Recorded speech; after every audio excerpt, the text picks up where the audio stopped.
no livro de Atos dos Apóstolos. Obrigado, querido. No capítulo 3, vamos ler Atos dos Apóstolos, a partir do verso de número 17. Antes de você começar a ler comigo, deixa eu te dizer em que contexto essa situação aqui acontece. O apóstolo Pedro, juntamente com o apóstolo João, estão vivendo os primeiros dias da igreja de Cristo.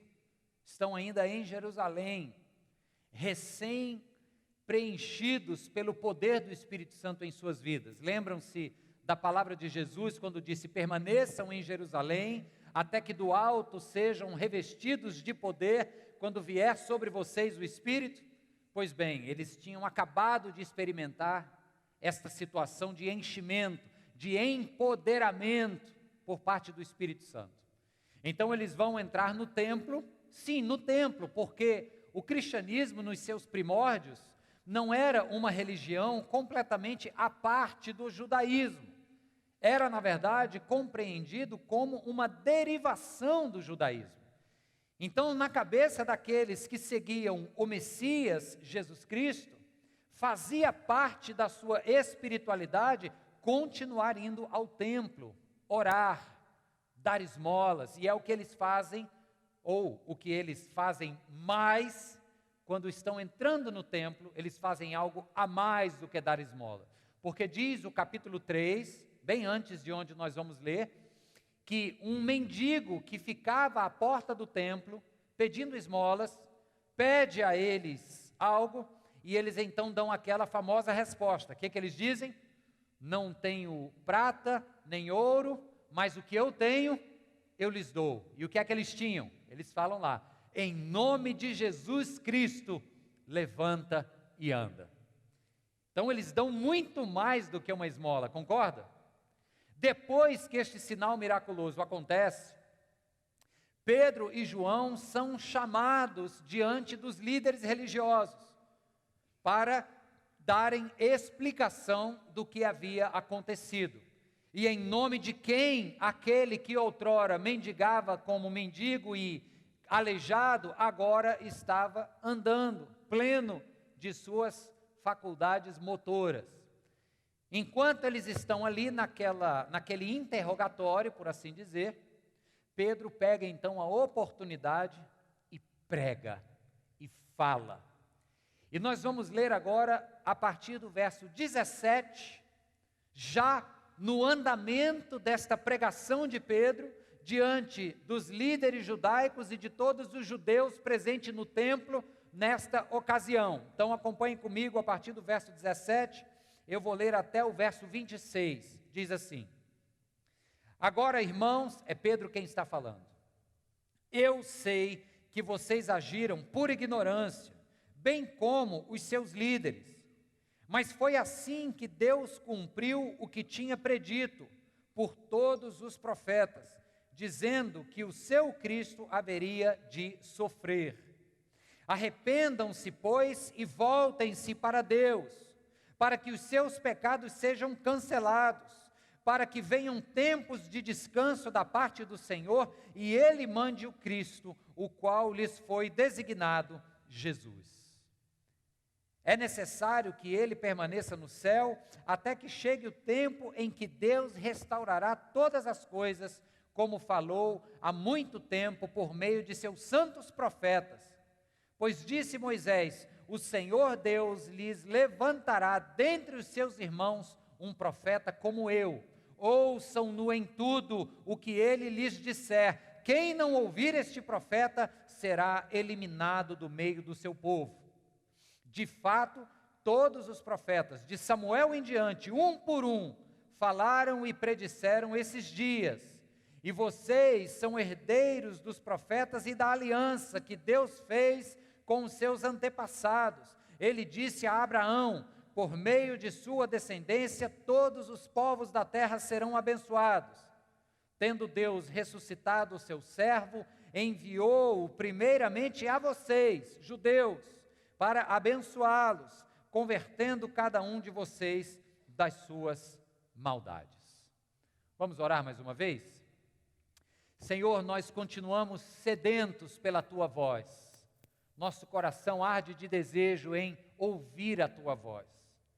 Por isso, Deus, eu oro aqui, Senhor, agora, para que a minha voz não atrapalhe o que a Tua voz quer nos falar. Que os nossos ouvidos estejam atentos e os nossos corações sensíveis àquilo que Teu Espírito está fazendo no nosso meio hoje, em nome e para a glória de Jesus. Amém.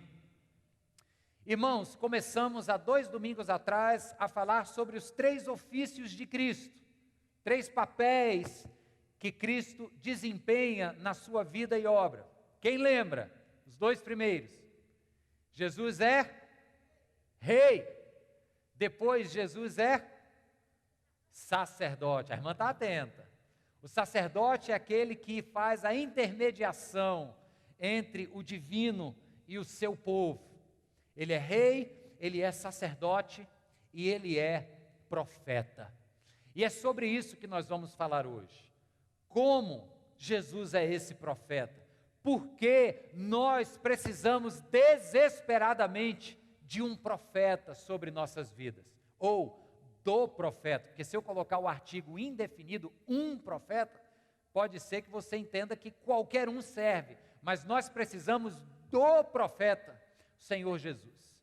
Eu vou caminhar contigo à luz desta imagem e deste ofício de Cristo como profeta, mas antes, vamos lembrar apenas o que a palavra nos fala sobre o que é um profeta. Porque falar de profecia, muitas pessoas confundem com adivinhação de futuro. A gente tem uma cultura brasileira muito mística. Eu sempre digo isso porque faz parte da nossa história, do nosso período de colonização. E aí muita gente assiste o Fantástico lá no dia 31 de dezembro, ou naquela semana que precede a virada do ano, aí vê lá as profecias para o ano que entra, né? Eu espero que ninguém aqui acredite nisso, tá certo? Mas tem lá as histórias que a gente ouve do profeta Nostradamus, as profecias de Nostradamus, e acaba que aqui dentro da cachola fica aquela ideia cristalizada de que profetizar ou falar profecias é adivinhar futuro, mas não é isso. A palavra profecia vem de 2 palavrinhas gregas, pró, que é diante de, ou à frente de, e a palavra fecia vem de um verbo que tem a ver com falar. Então veja, é alguém que fala adiante de outro, não precisa ser necessariamente adiante no tempo, é alguém que vem falar em nome de alguém, percebe? Então o profeta, biblicamente, é aquele que vem falar em nome do seu Deus. Profeta nada mais é do que aquele que fala o que Deus quer que seja dito. Por isso eu quero lhe dizer que o dia que você estiver conversando com um irmão, e esse irmão chegar para você e dizer, olha, que importante você ter me falado essas coisas, me fez pensar, o Espírito Santo está aqui falando comigo através de você, saiba que você assumiu um papel profético. Eu acredito que agora você está escutando profecia, porque é a palavra que Deus colocou no meu coração para falar ao seu coração. Você crê nisso? Isso é profecia. Bem mais simples, né? Bem menos místico, mas absolutamente bíblico. Então, veja o que o profeta Jeremias fala sobre o ato de profetizar. Veja só, eu vou ler capítulo 1 de Jeremias, verso 9, nos diz assim, ó. O Senhor estendeu a mão, tocou a minha boca e disse-me, Jeremias, agora ponho em sua boca as minhas palavras. Então veja, o Senhor coloca as suas palavras na boca do profeta. O profeta fala aquilo que o Senhor quer que ele fale. Se vai ser a respeito do futuro, do presente ou do passado, é Deus quem decide. Mas é o que Deus quer que seja dito, está claro? Olha agora no Novo Testamento o que é que Pedro fala, o apóstolo Pedro, a respeito de profecia. Ele diz na sua segunda carta, capítulo 1, verso 20, ele diz assim: antes de mais nada, saibam que nenhuma profecia da Escritura provém de interpretação pessoal, pois jamais a profecia teve origem na vontade humana, mas homens falaram da parte de Deus, impelidos pelo Espírito Santo. Então a profecia é quando homens falam da parte de Deus, em acordo com a Escritura, que é a palavra de Deus, impelidos pelo Espírito Santo. Está claro, irmãos? Isso é a profecia. Então cuidado com aquilo que você ouve e que é dito para você que é profecia. Se foi Deus que falou, é profecia. Se não for, é falso profeta. Então, com temor e tremor, eu me coloco aqui como profeta do Senhor agora, porque creio que Deus está nesse lugar querendo falar algo contigo. Amém? Vamos para frente. Queridos, profetizar ou falar o que Deus quer que seja dito tem a ver com o processo de comunicação. A gente se comunica, o ser humano, ele precisa falar, ser ouvido e sempre espera que ao ser ouvido venha uma resposta de lá para cá. Esse é o processo simples ao qual chamamos de comunicação, não é verdade? O ser humano tem essa necessidade. Você vai ver isso em muitos filmes, eu adoro citar filme, né? Então lembra do Náufrago, aquele filme famoso, do Robert Zemeckis? A necessidade do ser humano em se comunicar, em saber que tem alguém para ouvi-lo e que eventualmente vai responder de volta para ele aquilo que ouviu, fez com que o náufrago lá na ilha construísse um personagem. Quem é o personagem? Aquela bola de vôlei lá, como é o nome? É o Wilson. Botou até um cabelinho espetado no Wilson, fez o rostinho dele. Por quê? Porque aquilo é quase que um recurso de sobrevivência. O ser humano precisa, para sobreviver existencialmente, relacionalmente, ele precisa se comunicar. Na medida em que ele fala, ele quer ser ouvido, e na medida em que ele é ouvido, ele espera que venha de lá uma resposta. Aí o cristianismo nos apresenta um Deus que fala, um Deus que usa servos e servas, os seus profetas, para falar. Diga-se de passagem, esta característica do cristianismo o diferencia da grande maioria das outras religiões, onde o Deus é uma figura impessoal, isolada num lugar distante, via de regra alto e intocável, inchegável, se é que assim a gente pode dizer, e lá ele fica, e a comunicação não existe. O cristianismo nos apresenta um Deus que fala. Vou já dizer de maneira mais contundente sobre a forma como esse Deus fala. Mas antes deixa eu te lembrar de uma frase muito bonita da Madre Teresa de Calcutá. Ela foi perguntada por um repórter, certa vez, sobre o tempo dela de oração. Ela era conhecida como uma mulher que orava muito e dedicava tempo na presença do Senhor. E o repórter, então, muito curiosamente, eu acho que até meio ceticamente, meio cético, perguntou para ela assim: o que é que Deus tanto te fala nos seus tempos de oração? Aí ela disse assim: nada, Ele apenas me ouve. O repórter ficou intrigado e disse: ok, então inverte, o que é que você tanto fala para que Deus te ouça? Aí ela: nada, eu apenas o ouço. Essa é a comunicação com Deus. Às vezes o que menos importa são as palavras. É ou não é, irmãos? É aquela presença que pode não ter som algum, mas você sabe o que está saindo do seu coração e sabe o que está vindo do coração do Pai até o seu. Amém? Levanta a mão se você já teve experiência assim. É bênção demais. Ah, pastor, nunca tive experiência assim. Vai orar, meu irmão. Vai gastar tempo na presença de Deus. Experimenta criar o hábito de ler a Bíblia todos os dias e enquanto lê, ficar em silêncio e esperar, porque Deus fala. Quando eu fui me casar, eu saí distribuindo convite para gente que eu não via há anos. E aí fui até um amigo meu de adolescência. E ele não pegou a minha fase de conversão, ele me conheceu antes de convertido.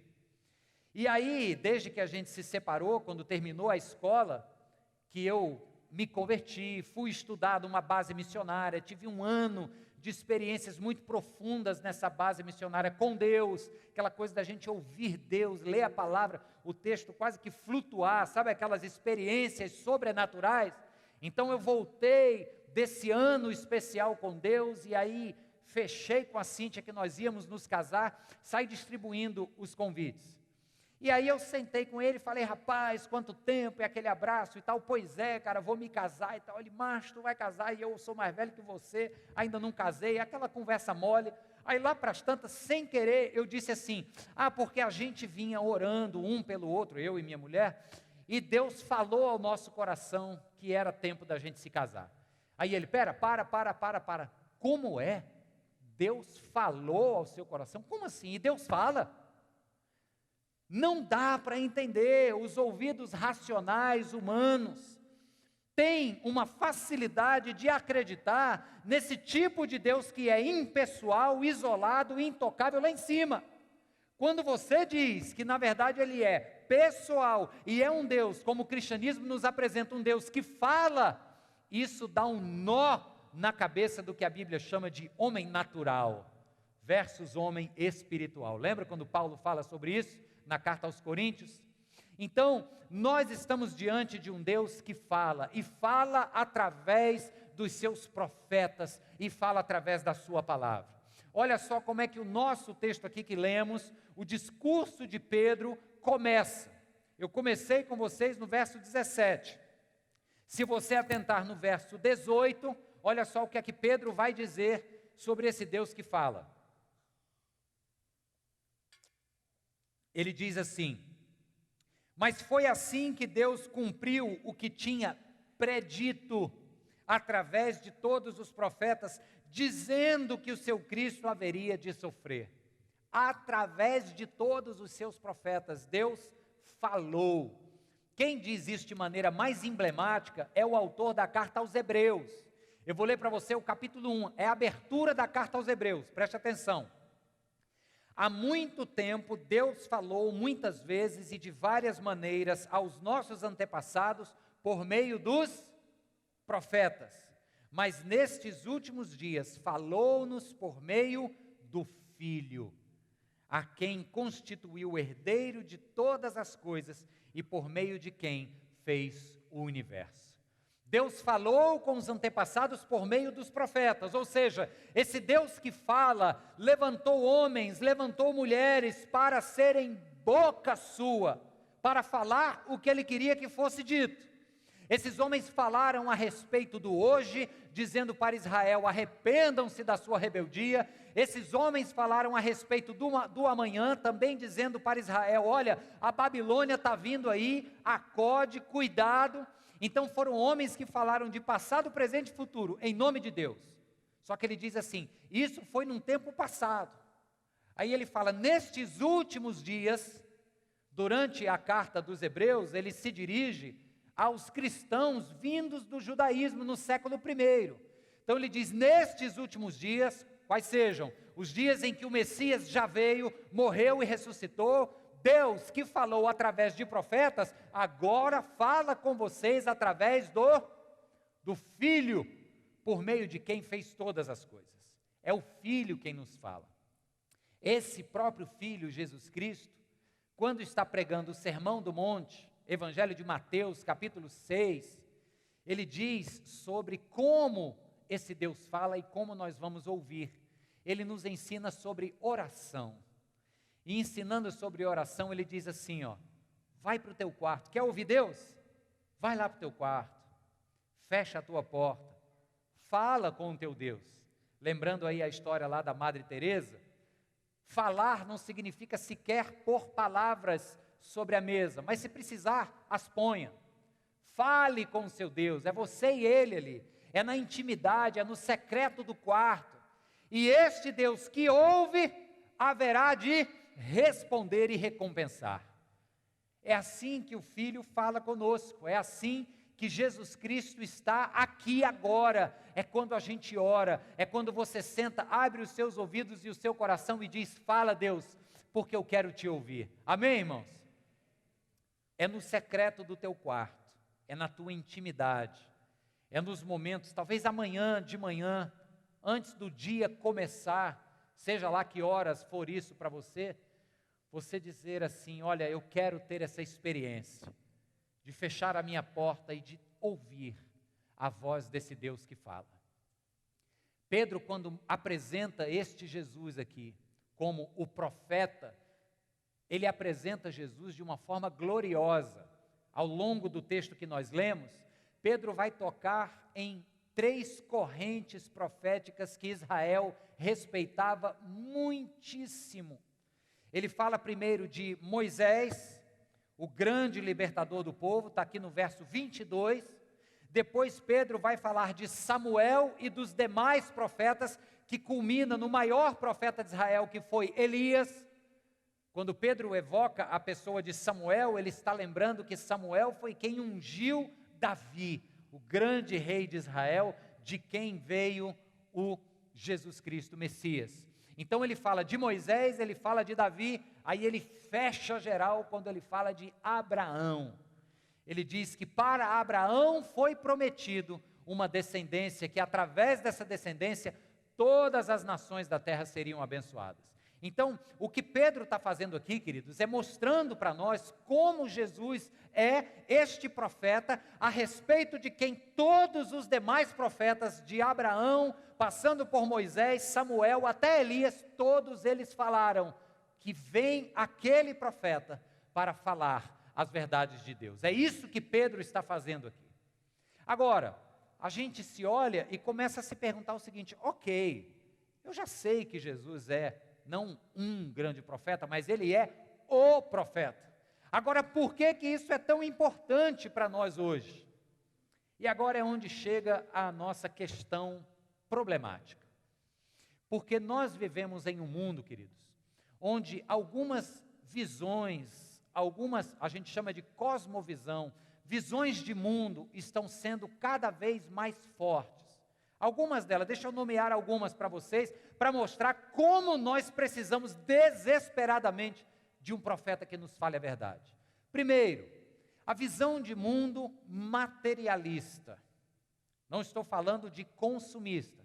Materialista é aquele que diz assim: não existe Deus, tudo é matéria, tudo aqui é só matéria, tudo foi criado com a explosão do cosmos, os elementos lá, os astros estavam alinhados, as moléculas, o aminoácido X e tal, e pum, deu um papoco, surgiu isso aqui, e não existe nada além da matéria. A gente vive do jeito que quiser, cada um faz suas coisas, e quando morrer, acabou-se.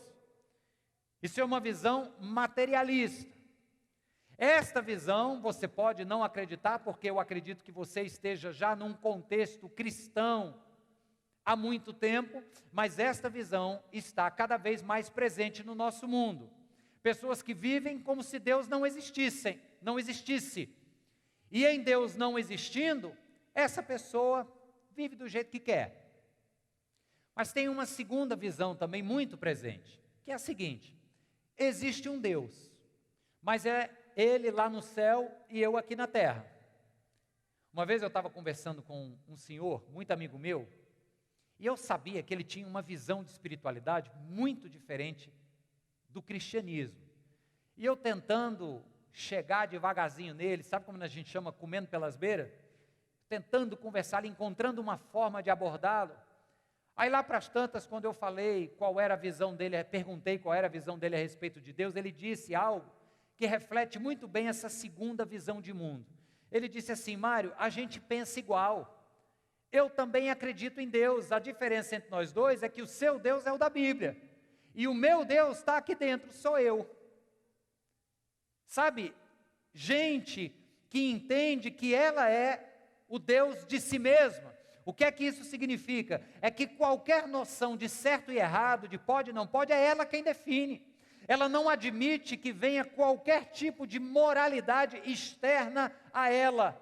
O que é certo para mim pode não ser para você, mas se for para mim, está ok. Conhece gente assim? Isso é um mundo que nós vivemos chamado de relativista. É relativo. É certo para mim, pode não ser para você. O que eu acho extremamente errado pode ser certo para você. Ficaremos em paz, não vamos discutir. Alguns estudiosos chamam isso, inclusive, de período da pós-verdade. Ou seja, passou o momento em que havia uma verdade máxima, absoluta. Agora é a pós-verdade. Mas tem ainda um terceiro tipo de visão de mundo, e esse talvez nos seja o mais perigoso, porque esse é religioso. O religioso é assim, ó, tem um Deus, eu sei quem Ele é o que está na Bíblia, só que é o seguinte, esse Deus, eu só quero conversa com Ele nos domingos. De segunda a sábado eu vivo do jeito que eu quiser. A gente não diz isso da boca para fora com veemência, porque, honestamente, queridos, a gente tem até vergonha. Agora, muitas vezes a gente vive como se essa fosse uma verdade nas nossas vidas. Aquela história de dizer, não, Deus é Deus, negócios à parte. Deus é negócio de Bíblia, negócio de igreja, religião, domingo eu vou lá para a minha igreja, lá é o meu contato com Deus. Agora, segunda-feira começa o batente, segunda-feira quem dá as cartas do negócio sou eu. Sabe aquela história de dizer assim, eu estou aqui na direção e Jesus é meu copiloto? É por isso. Copiloto, no máximo, fica só dando pitaco. Esta terceira e última visão de mundo, ela é perigosíssima, porque você acaba dizendo que crê em Deus, mas no fim do dia só quer fazer o que você acha certo. Então, junta essas três e olha só a situação em que a gente está. Uns que creem que não há Deus nenhum, vive do jeito que quer. Outros que entendem que são deuses de si mesmo e definem o que é certo e errado. Faço o que eu quero, não me venha dizer como viver. E outro que diz assim, eu sei o que é certo da parte de Deus, mas como eu só preciso obedecer a Deus no domingo, eu vivo de segunda a sábado como eu quero. E nesses três contextos, a semelhança dos três é que não adianta querer vir uma voz de fora dizendo o que é certo e o que é errado, porque você não vai ouvir. Estou certo ou estou errado, gente? A gente não dá ouvidos, a gente quer poder dizer o que é certo para mim, o que me agrada, o que eu quero e o que é errado. Sabe, às vezes, na nossa experiência de gabinete pastoral, a gente cansa de ver pessoas que chegam até nós com uma decisão importante a tomar, querendo ali um conselho, e a gente ouve a situação, e a gente fala, e a gente dá um conselho bíblico. Eu não sou terapeuta, eu não sou psicólogo, eu não tenho competência nem conhecimento para andar em áreas que eu não estudei para, mas eu conheço a palavra, então o meu conselho é em cima da palavra. E depois de um tempo falando e aconselhando, a gente percebe que na verdade a pessoa já entrou lá na sua sala com a decisão tomada. A decisão já estava tomada, o que ela queria era saber se você ia concordar ou não, ponto final. Às vezes é assim, queridos, porque nós temos muitas dificuldades. Quando eu digo nós, eu estou dizendo de propósito, eu também, o ser humano, nós temos dificuldade em deixar que uma voz normativa, fora de nós mesmos, decida o que é certo e o que é errado. Quem concorda comigo diz amém. Amém. Aí a palavra de Deus nos apresenta Jesus Cristo. Jesus Cristo é aquele que legisla, que diz o que é certo, que diz o que é errado, que nos fala que pelo seu imenso amor por nós, Ele tem um caminho para nos conduzir. Agora a gente tem que ouvir as suas palavras, a gente tem que obedecer às suas palavras. Jesus Cristo nos apresenta a sua verdade e diz assim, quer uma caminhada simples e abençoada de vida? Caminhe por ela. Só que aí a gente olha e diz o seguinte, rapaz, esse caminho aqui vai ser tão mais difícil. Se eu soubesse que ia ter que dizer não para isso aqui, eu tinha pensado 2 vezes antes de levantar a mão lá na igreja. Mas Jesus está falando, e nós precisamos desesperadamente de um Deus que através de seus profetas, mas agora através do Filho, Jesus, que através da sua palavra nos comunica uma verdade. Queridos, se nós nos entregarmos a esta compreensão de mundo, onde cada um tem a sua própria verdade, acaba qualquer possibilidade de relacionamento. Pensa só comigo, se o que é verdade para mim não for para você, e o que é verdade para você não for para mim, tudo é relativo. E se tudo é relativo e não tem mais uma verdade absoluta, como é que eu vou poder dizer que algo está errado? Vamos aqui fazer um exercício juntos. Nós oramos pela situação de violência na nossa cidade. Por que é que o nosso coração se condói quando nós lemos notícias trágicas como a chacina lá nas Cajazeiras? Por que que a gente tem certeza absoluta que é algo errado, desumano? 18 pessoas mortas, vocês viram lá a foto dos chinelos lá? Por que que você olha para aquela foto e te dá um nó na boca do estômago? Porque existe uma verdade absoluta de que o homicídio é errado, de que o tráfico de drogas e as facções criminosas são um movimento anti-Deus da vida, e isso é tão certo para você, que você pode afirmar categoricamente, foi errado o que se fez lá nas Cajazeiras. Está claro? Por exemplo, a escravidão. Hoje em dia nós vemos num mundo inteligente, que já evoluiu além de uma compreensão que, dependendo da cor da pele, pessoa é mais ou menos que você. Hoje em dia nós entendemos que a escravidão é absolutamente errada. Por quê? Porque nós sabemos que há uma verdade absoluta de que todos os homens, independente da sua classe social ou cor, são feitos à imagem e semelhança de Deus, e por isso tem um valor igual. Por isso, a escravidão é errado. Está claro, irmãos? Se eu começo a relativizar, entendendo que não pode haver uma fonte de verdade, certo e errado, fora de mim, mas que eu próprio tenho que ser a minha fonte de certo e de errado, eu nunca mais vou poder dizer que, por exemplo, escravidão é errado. Por que que é errado? Está sendo muito bom para o senhor lá dos escravos, que está mão de obra de graça. Por que que é errado? Se não há verdade absoluta, eu não posso mais condenar nada como erro. Não é assim? Por isso que nós precisamos tanto deste profeta maior, de Jesus Cristo, que vem e faz três coisas. Primeiro, ele nos comunica uma verdade. Ele diz assim: esse é o caminho, segui por ele. Ele fala assim: a justiça dos religiosos é essa, mas a justiça de vocês, meus discípulos, tem que superar. Ele nos ensina como caminhar na verdade, amém, queridos? Jesus Cristo comunica algo que vai além do que a gente quer ou deixa de querer. Ele diz: esse é o certo, ponto final, segue por ele que você vai se dar bem. O autor aos Hebreus diz assim, mantenha os olhos fixos em Jesus. Por que isso? Porque ele comunica esta verdade. Por mais que doa, por mais que não seja o que a gente queira ali na hora, mas se a gente seguir, nós vamos seguir um caminho de vida plena e abundante. Por quê? Porque Cristo comunicou esta verdade para o meu bem, em amor por mim. Aleluia! Segundo lugar, Jesus Cristo afirma que é a verdade. E aí agora é algo ainda além, porque quando ele diz, eu sou o caminho, a verdade e a vida, ele está dizendo que vida plena só vai existir se nós nos dispusermos a uma caminhada com ele. Agora, às vezes a gente quer apenas um pinga-pinga religioso, de culto em culto, de reunião em reunião. A palavra de Deus nos chama não para pingar, a palavra de Deus nos chama para caminhar. Eu só vou conhecer esta verdade revelada em Cristo Jesus se eu caminhar. Sabe o que é uma caminhada? É um passo atrás do outro, é uma vida inteira, é tempo gasto.